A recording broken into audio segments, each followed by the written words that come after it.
Hello students. तो last video lecture में આપણે જે અમુક ઇમ્પોર્ટન્ટ ટર્મ્સ છે, ડેફિનેશન્સ છે, કરંટ છે, પોટેન્શિયલ ડિફરન્સ, રેઝિસ્ટન્સ, આ બધા ટર્મ્સને આપણે સમજ્યા. આજે ખૂબ ઇમ્પોર્ટન્ટ ટોપિક જે સ્ટાર્ટ કરવા જઈ રહેલા છે એ ટોપિક છે આપણો ઓમ્સ લો, ઓમનો નિયમ. તો ઓમ્સ લો શું છે, તેનું સ્ટેટમેન્ટ શું છે, સૌથી પહેલાં તો સમજીએ આપણે નિયમને. એનું સ્ટેટમેન્ટ શું છે ઓમ્સ લો? ઓમ્સ લો એવું કહે છે at constant temperature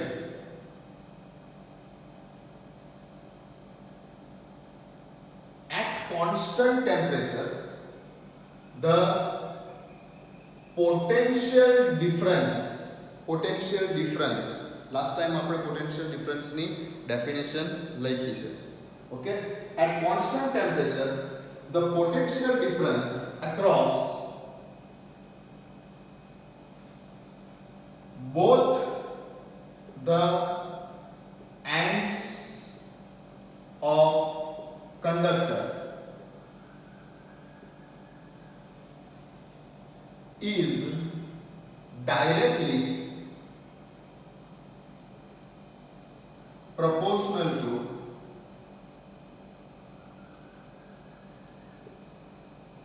current passed through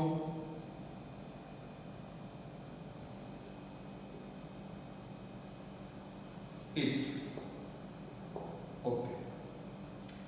At constant temperature, the potential difference across the both ends of the conductor is directly proportional to the current. That means potential difference means V. Potential difference ને આપણે voltage V કહીએ છીએ. So potential difference V કેટલીક વાર delta V પણ લખી શકાય. Difference છે બંને એન્ડ વચ્ચે. ઓકે, સો આપણે અહીંયા લખીએ V. The potential difference V is directly proportional to the current I. So V is directly proportional to I. Ohm's law નું સ્ટેટમેન્ટ કેટલીક વાર શોર્ટ ક્વેશ્ચનમાં આવે 1 માર્ક્સમાં કે 2 માર્ક્સમાં. Right down the statement of Ohm's law. તો આ એનું સ્ટેટમેન્ટ છે. Is it? Now V is equal to R into I. આપણે આ ચલે છે કાઢી નાખીશું તો એ કોન્સ્ટન્ટ મૂકવો પડશે વેર R is the constant, જેને આપણે બોલીશું રેઝિસ્ટન્સ છે. બીજા શબ્દોમાં આપણે R is equal to V divided by I આવું પણ લખી શકીએ છીએ. જ્યાં R શું છે? અવરોધ છે, રેઝિસ્ટન્સ છે, જે કોન્સ્ટન્ટ છે. ઓકે, અને તેનો યુનિટ શું છે? તેનો યુનિટ છે આપણે બોલીએ છીએ ઓમ. That's it. ઓમ્સના લોનું સ્ટેટમેન્ટ અને તેનું ફોર્મ્યુલા V ચલે છે I, R બરાબર V ના છેદમાં I, તેનો એકમ કયો છે? ઓમ્સ છે. ઓકે, R શું છે? કોન્સ્ટન્ટ છે. બટ એક મિનિટ, શું દર વખતે R કોન્સ્ટન્ટ રહેશે? શું દરેક વખતે R કોન્સ્ટન્ટ રહેશે? સપોઝ કે એક જ કંડક્ટર છે, આ એક કંડક્ટર છે, તો આ કંડક્ટર માટે દરેક વખતે R કોન્સ્ટન્ટ રહેશે? ના, એવું નથી. દર વખતે R કોન્સ્ટન્ટ જ રહે એવું જરૂરી નથી. બટ એવા કંડક્ટર માટે R કોન્સ્ટન્ટ રહેશે કે જે ઓહમના નિયમનું પાલન કરે. એવા કંડક્ટર્સને ઓહમિક કંડક્ટર કહેવાશે.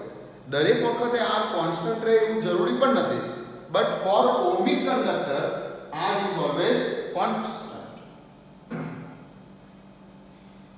સો આપણે લગભગ 90 to 95% જે કંઈ પણ કંડક્ટર્સ છે એ બધા ઓહમના નિયમનું પાલન કરે છે. એટલે આપણે બોલી શકીએ છીએ અત્યારે કે R કોન્સ્ટન્ટ રહેશે, પણ એવું દર વખતે જરૂરી નથી કે R કોન્સ્ટન્ટ જ આવે. ઓકે, સ્ટેટમેન્ટ અને તેની ફોર્મ્યુલા લખી દો. ચાલો.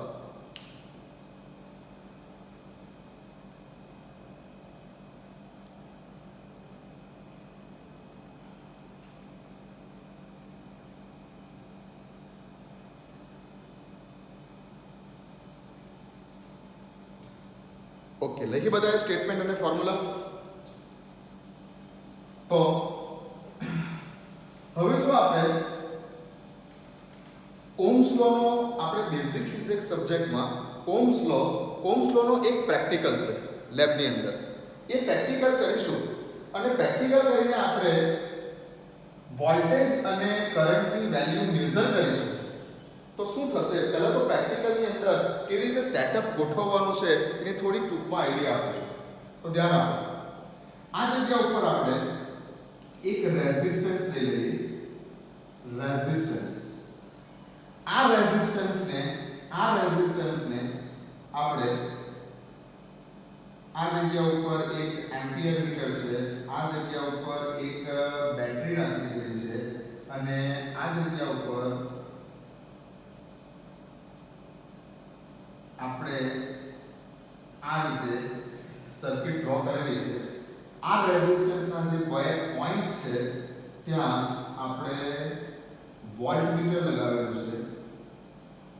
ઓકે, આ બેટરી છે.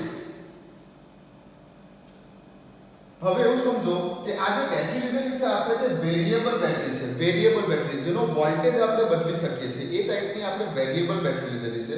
અને કઈ રીતે બદલી શકીએ છીએ, તો આ એક ચાવી છે, આ એક કી છે જેની મદદથી આપણે આ બેટરીના વોલ્ટેજને બદલી શકીએ છીએ. ઓકે, તો આ એક ટાઈપનું એક સર્કિટ આપણે આ રીતે લેબની અંદર જોઈન કરીશું અને જો પ્રેક્ટિકલ કરીશું તો આપણે શું કરવાનું છે, ડિફરન્ટ વોલ્ટેજ ઉપર આપણે કેટલા એમ્પિયર પાસ થાય છે તે નોટ કરવાનું છે. આપણે પ્રેક્ટિકલ કરીશું ત્યારે કેટલા વોલ્ટેજ ઉપર કેટલો કરંટ ફ્લો થાય છે તે આપણે નોટ કરવાનું છે. તો જો સિમ્પલ આપણે જ્યારે પ્રેક્ટિકલ કરીશું ત્યારે પ્રેક્ટિકલની બાબત પ્રેક્ટિકલમાં કરીશું, પણ સિમ્પલ આ રીતની આપણે સર્કિટ ગોઠવીને વોલ્ટમીટર, કરંટ મીટર અને બેટરીનો યુઝ કરીને આપણે જુદા વોલ્ટેજ ઉપર કેટલો કરંટ છે તે મેઝર કરીશું. અને જો આપણે તેનો ગ્રાફ પ્લોટ કરીશું તો ગ્રાફ V વર્સિસ I, તો આ જે ગ્રાફ છે તે આપણને સ્ટ્રેટ લાઈન મળવાનો છે. તો આ એક શોર્ટ ક્વેશ્ચન છે કે the graph V versus I કેવો મળે છે. તો V વર્સિસ I નો જે આલેખ છે તેનો ગ્રાફ કેવો મળે છે, સ્ટ્રેટ લાઈન મળે છે. અને આ જે ગ્રાફ છે તેના સ્લોપની વેલ્યુ કેટલી હોય છે, R જેટલી હોય છે, રેઝિસ્ટન્સ જેટલી હોય છે. ઠીક છે, ઓકે. તો આ પ્રેક્ટિકલની બાબત છે જે આપણે પ્રેક્ટિકલની અંદર જો ચાન્સ મળશે અને વહેલું આ લોકડાઉન પૂરું થઈ જશે અને ચાન્સ મળશે તો આપણે આ પ્રેક્ટિકલ તમને લેબની અંદર કરાવવાનું છે. ઠીક છે, ચાલો. તો સ્ટેટમેન્ટ લખી દીધું છે, એનું ઇક્વેશન લખી દીધેલું છે. ઇક્વેશનમાં સિમ્પલ જ યાદ રાખવાનું છે, તમે કોઈ પણ રીતે યાદ રાખી શકો છો. V IR અથવા R V ના છેદમાં I, કોઈ પણ રીતે એનું સૂત્ર લખી શકો છો. તો આ ઓહ્મ્સ લો નું સ્ટેટમેન્ટ અને તેનું સૂત્ર લખી લીધેલું છે. ઓકે,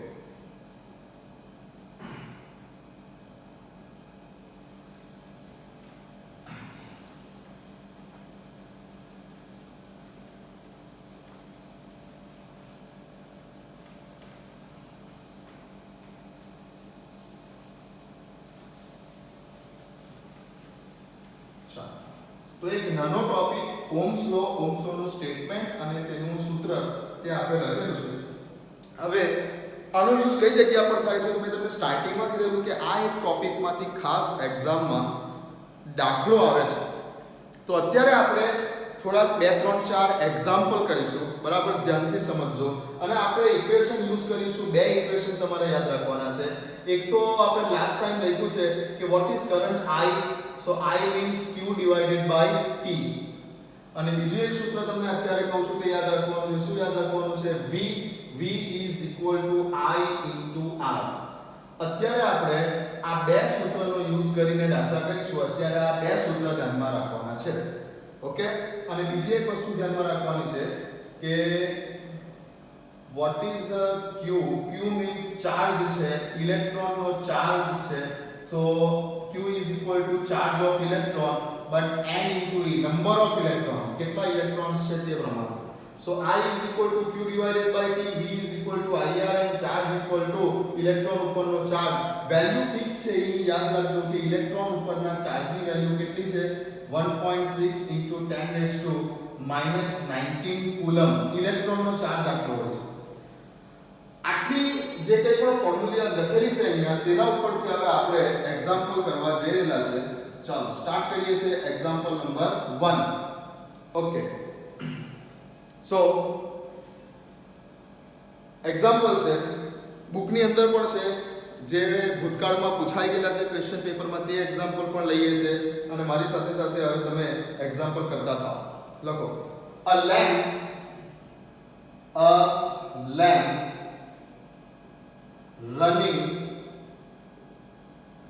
with, મારી સાથે લખતા જાઓ, a lamp running with 0.4 ampere of current, 0.4 ampere of current for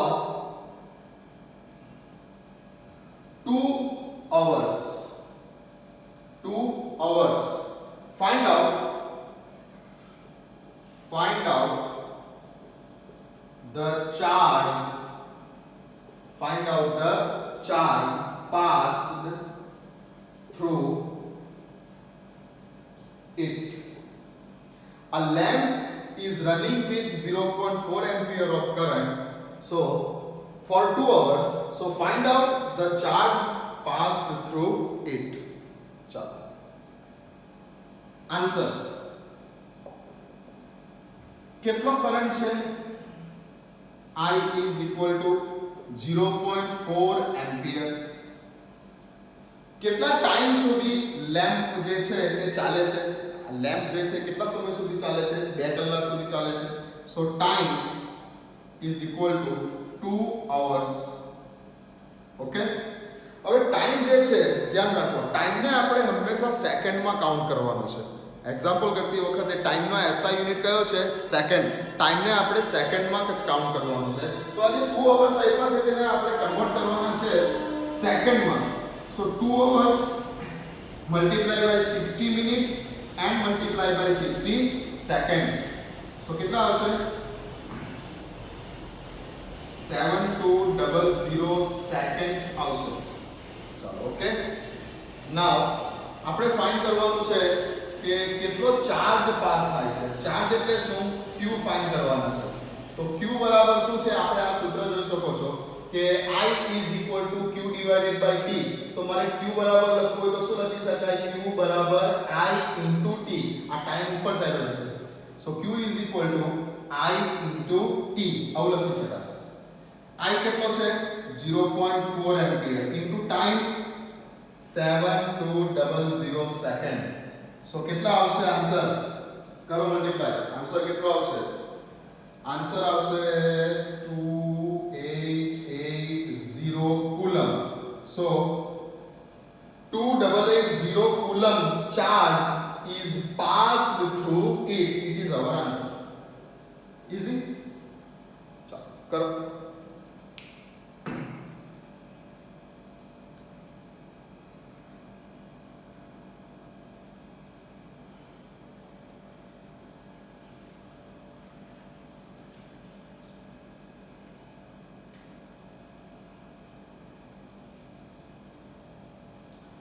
okay, चलो नेक्स्ट सेकेंड एग्जांपल ऊपर जाइए.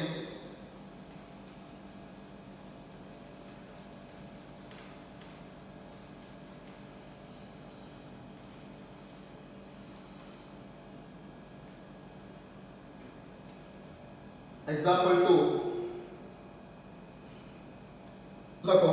इन a wire 1 ampere of current passed for 1 second, then how much electrons can pass through it? Okay, चलो लगा.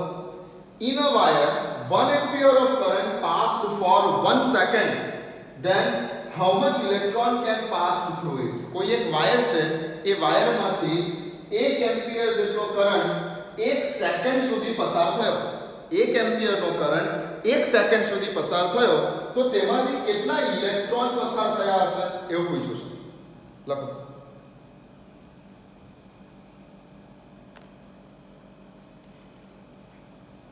લખો ત્યાં સુધી હું ink લઈ લઉં છું. લખો.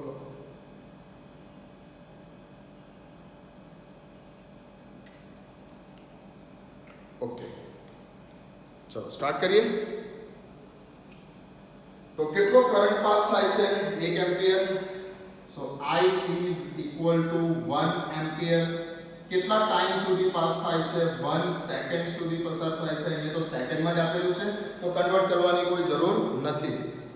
ચાલો તો આપણે ફાઇન્ડ કરીશું પહેલા તો કે કેટલો charge q is equal to I into t. I ની વેલ્યુ છે 1, time ની વેલ્યુ છે 1, 1 into 1 therefore 1 coulomb. So q નો આન્સર તો આવી જાય છે 1 કુલમ, પણ અહીંયા આપણને ચાર્જ ફાઇન્ડ કરવાનો નથી કીધો. અહીંયા આપણને કેટલો ચાર્જ છે એ નથી કીધું. અહીંયા આપણને એવું પૂછ્યું છે કે કેટલા ઇલેક્ટ્રોન પાસ થશે. તો આપણે આગળ જઈએ. So q is equal to 1 coulomb. Now મેં તમને એક બીજું સૂત્ર કીધેલું છે કે q is equal to n into e, where q શું છે? ચાર્જ. તેનો આન્સર તો આપણે લઈ આવ્યા. હવે નંબર ઓફ ઇલેક્ટ્રોન, કેટલા ઇલેક્ટ્રોન છે? અહીંયા મારે નંબર ઓફ ઇલેક્ટ્રોન ફાઇન્ડ કરવાના છે અને એક ઇલેક્ટ્રોન ઉપરનો ચાર્જ કેટલો છે? આ છે 1.6 into 10⁻⁻19 કુલમ. સો જો હું n ને સૂત્ર કરતા બનાવીશ, સો n ને સૂત્ર કરતા બનાવીશ તો e ક્યાં જશે? નીચે જશે. સો q divided by e. q ની વેલ્યુ કેટલી છે? 1. q ની વેલ્યુ કેટલી છે? 1. ઇલેક્ટ્રોન નો ચાર્જ કેટલો છે? 1.6 into 10⁻⁻19. સો 1 divided by 1.6 કરો, કેલ્ક્યુલેટર લો. 1 divided by 1.6 કરો અને જુઓ કેટલો આન્સર આવે છે. સો 1 divided by 1.6 0.625 into 10⁻⁻19 કુલમ ઉપર જશે 10⁻19. So how many electrons are passed? 0.625 into 10⁻19 electron passed in 1 second. If 1 ampere of current passed, then 0.625 into 10⁻19 numbers of electron passed in 1 second. Okay? Look.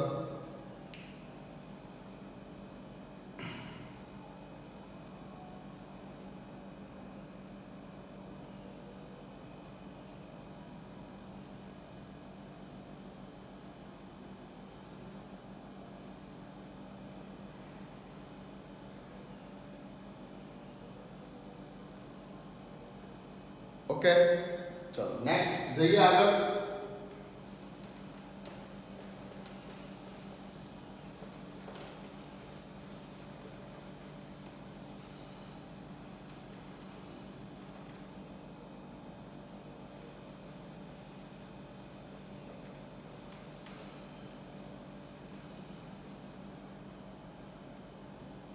Third example.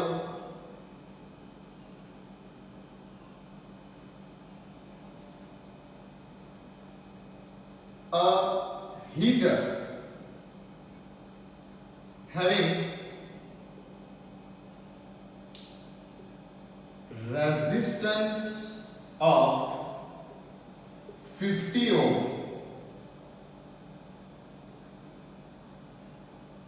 connected with 220 volt line. How much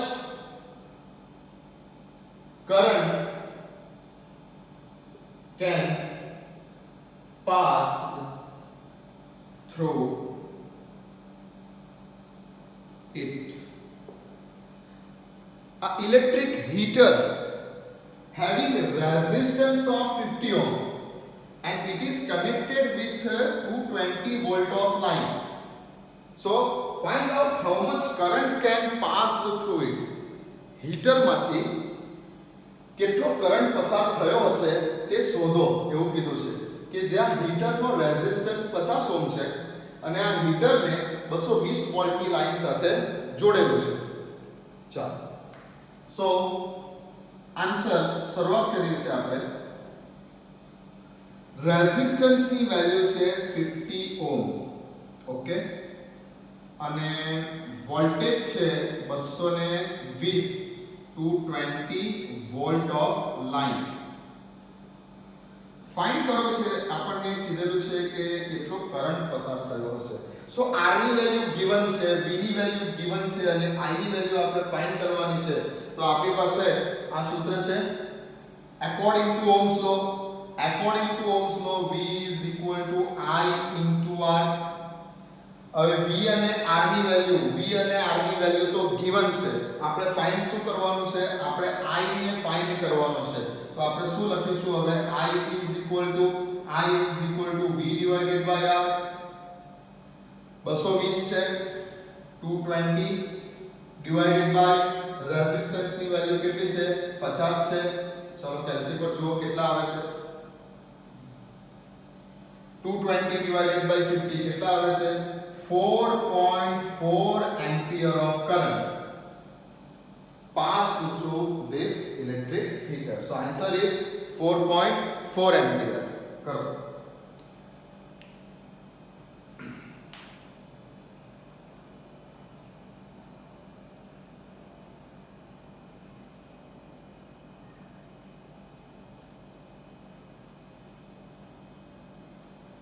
okay, next example पर जाइए.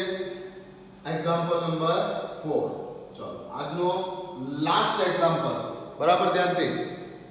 Ohms લો related example જે છે આ જ ટાઈપના example question પેપરમાં હશે. તમે જૂના ક્વેશ્ચન પેપર જોઈ શકો છો. આ જ ટાઈપના એક્ઝામ્પલ જે છે તમને દરેકે દરેક ક્વેશ્ચન પેપરમાં મળશે.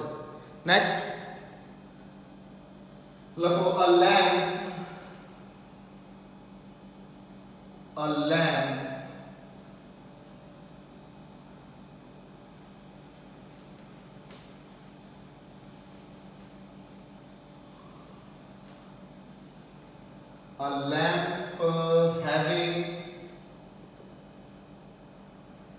a lamp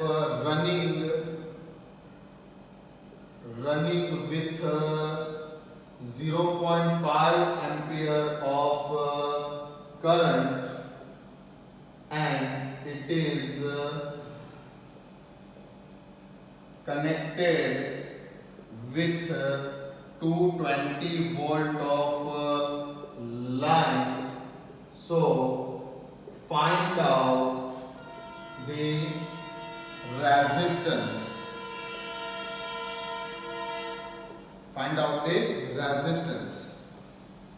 So આ એક્ઝામ્પલમાં જો શું કીધું છે?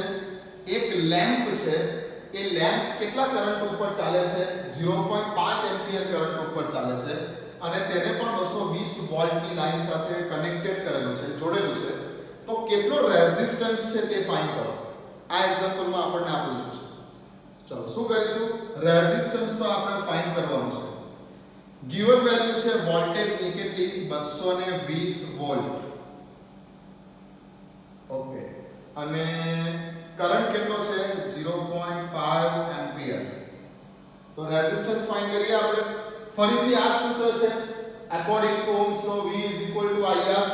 according to Ohm's law V is equal to IR. હવે આ એક્ઝામ્પલમાં V અને I ની વેલ્યુ ગિવન છે, આપેલી છે. V અને I ની વેલ્યુ આપણને ગિવન છે, આપી છે, અને R ની વેલ્યુ ફાઇન્ડ કરવાની છે. તો આપણે સૂત્ર કરતા કોને બનાવીશું? R ને. સો R is equal to શું લખાશે? V divided by I. Okay, so 220 volt અને I કેટલો છે? 0.5 છે. ચલો કરો calculate. 220 divided by 0.5. 220 divided by 0.5 કેટલા આવશે? 440 ohm. So answer is 440 ohm. 440 ohm resistance છે. ઓકે, તો ઓહ્મ્સ લોના આવા ડિફરન્ટ એક્ઝામ્પલ બીજા બુક્સની અંદર છે. તે હવે આ જ કાઇન્ડના જે એક્ઝામ્પલ છે એ બુકમાં જોઈને બીજા પ્રેક્ટિસ કરવાના છે અને આ જગ્યા ઉપર આપણે ઓહ્મ્સ લો પતાવીએ છીએ. અહીંયા આપણો ઓહ્મ્સ લો પતે છે. મેં તમને ચેપ્ટરની સ્ટાર્ટિંગમાં જે ટોપિક લખાવ્યા છે કે આ ચેપ્ટરમાં આપણે કેટલું સ્ટડી કરવાનું છે. Ohm's law, Coulomb's law, Kirchhoff's law, okay, then series and parallel circuit, then chemical effect of current, જે પૈકી એક ટોપિક આપણો અહીંયા પૂરો થાય છે. ઓહ્મ્સ લો પૂરો થાય છે અને તેના એક્ઝામ્પલ પણ જે છે આ આપણે કર્યા. અહીંયા આપણે એક ટોપિકને પૂરો કરીએ છીએ, ઓહ્મ્સ લોને. ઠીક, લખી લો.